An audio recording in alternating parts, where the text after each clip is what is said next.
Hey there everyone, this is Pikachu Guy, and today we're going to be doing a reaction on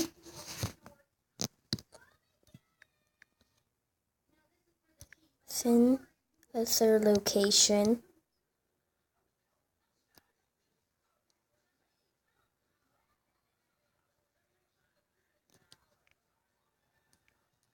And after this we'll be looking for the release date.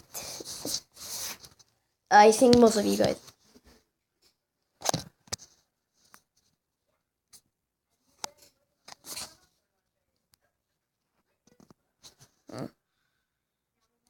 Did it freeze on me? Okay.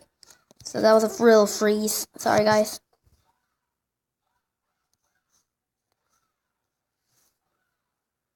Here we go.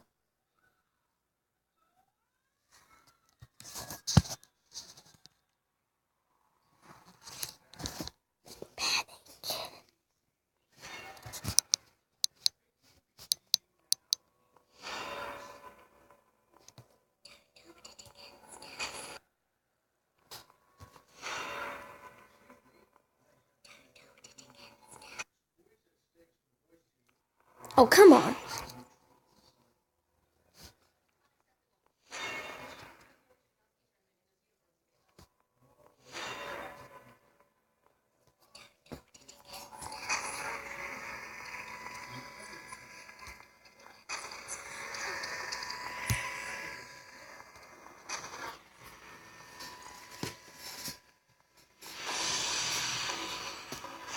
Funtime Foxy.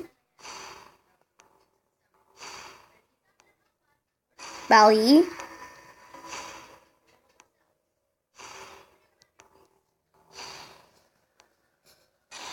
Funtime Freddy.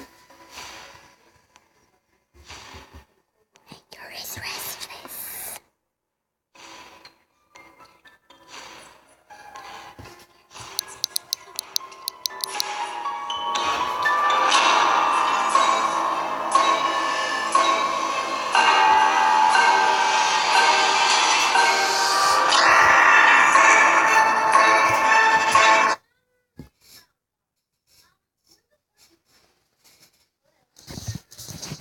Sorry guys, they want me to move where I am. Probably the best. Okay, I'm gonna bring us into my room. I'm living with my parents and my sister.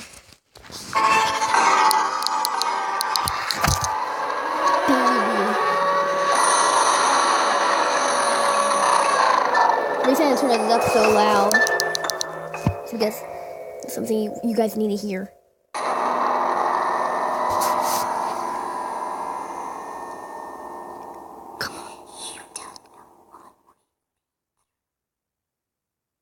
Now, when I watched this,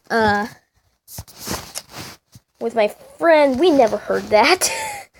You had to have it really high. And now we're going to watch the top 10 things you missed in the Sinister location trailer.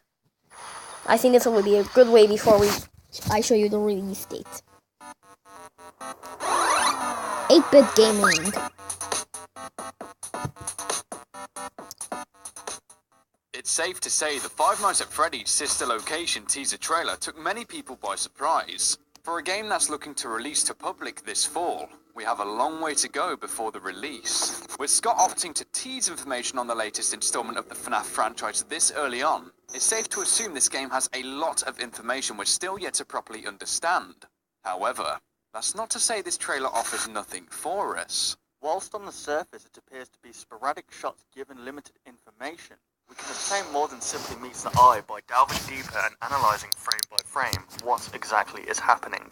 Many FNAF theorists observe the same things and have adapted a careful eye for the smaller details from within Scott Cawthon's teaser trailers. It's worth considering that the trailer is incredibly condensed and the few shots we have to study show key things in the shadows once observed carefully. Similarity in the points raised is almost unavoidable, but the ideas shared may differ. And with that said, on to... You guys, I just realized something. Baby looks like a toy animatronic. I mean, with the weird circles on her face, kind of like how Balloon Boy, Toy Chica, Toy Freddy, and Toy Bonnie had the kind of makeup pieces on their chins. Back to the view. Number 10. Ballora and her closed eyes. Something just isn't right about Ballora. For a start, she's a very intimidating animatronic, but that's not where this already building mystery begins. It's her eyes, or the lack of them in every single shot in this teaser trailer.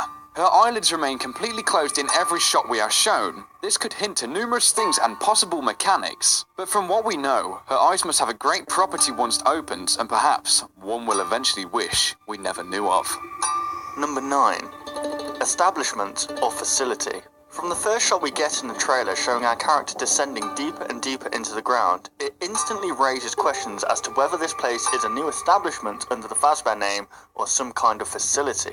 We can see different things scattered around the lift as we descend, such as exposed pipes, technical buttons, a large fan, which all portrays a sci-fi-esque feel.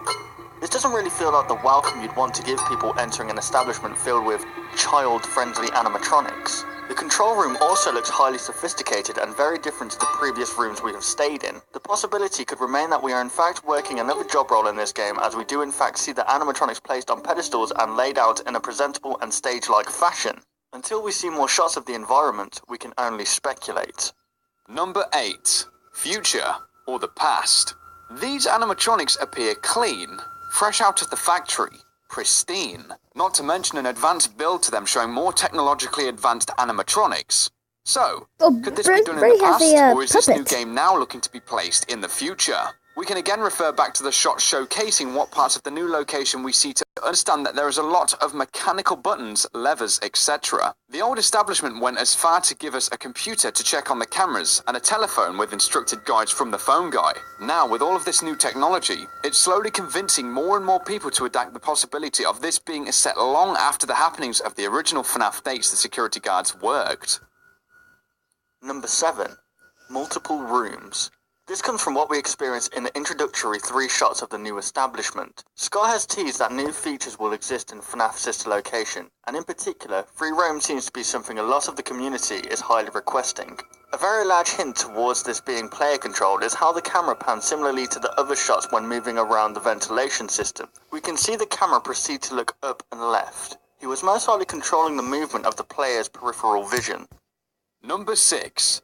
Voiced animatronics. From the FNAF World Update 2 ending, we already knew that the character Baby is going to have a voice. It was not very apparent if the rest of the characters will have voices, until now. During the ending of the Sister Location trailer, we can see a shot pushing into all of the characters moving around on stage. If we look carefully at their chests, we can notice a round speaker. Will the voices work as part of the game's mechanics to know what character is coming to kill us, or who we need to keep an eye on? Only time will tell. Number 5. The dialogue spoken by Baby. Throughout the trailer we can hear whispers being spoken from what is presumed to be Baby. However, it is uncertain whether or not this is Baby speaking. Sentences such as, "Don't hold it against us," and "You don't know what we've been through." As we already know, the animatronics were built in with a voice box, but this clearly shows that the suits aren't only haunted, but they have a sense of consciousness as well. We can only speculate what these phrases mean, but it is apparent that the animatronics are not happy about whatever has happened. Number 4.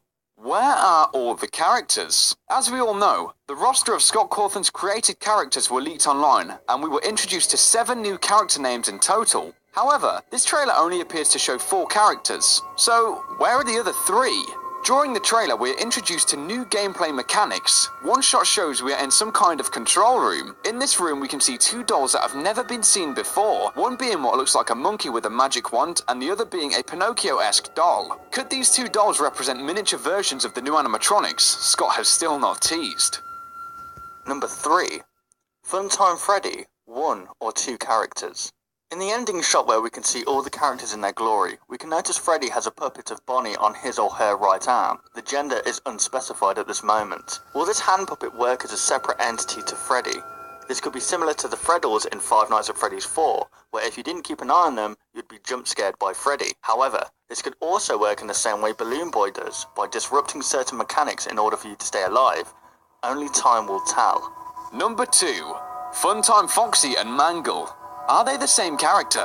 Upon looking at Funtime Foxy, many would straight away draw a resemblance to Mangle from Five Nights at Freddy's 2. It is very hard at this point to know if Funtime Foxy was the original build of Mangle. We know the Mangle to have 2 heads, whereas Funtime Foxy only has 1. However, this Foxy also does not have a hook like the original Foxy, which points more towards resembling Mangle. At this point in time, it is pretty much a guessing game, but as far as we can tell, the Funtime series of characters were completely new and a new brand of animatronics, much like the toy animatronics from Five Nights at Freddy's 2. See, I told you guys. FNAF 4 Girl and Baby. In the Night 3 minigame in Five Nights at Freddy's 4, we find ourselves in the Fredbear establishment. We can wander outside and talk to all the children who tease and bully the crying child for being a wimp. Amongst these children is a girl with orange hair with pigtails coming out each side of her head. If we look at the design of Baby, we can start to see a resemblance between the two. It is a long shot to think that Scott has designed Baby around the time Five Nights at Freddy's 4 was released, but the similarities between the two characters is uncanny. It makes you think if Scott drawn inspiration from this child when creating Baby. Want to see even more content from us? Consider liking and subscribing to ensure you'll see all content in the foreseeable. Okay, so that was unexpected. I did not react. Never even saw a baby looking like that girl. But yeah, like they just said, like and subscribe, and check out this if you want to see more. This is 8-Bit Gaming that we just watched. Yeah, I remember something about. I was trying to checking that and trying to make a going back into, because another YouTuber found out there was a hidden baby jump scare at the beginning. So please like and subscribe. Bye.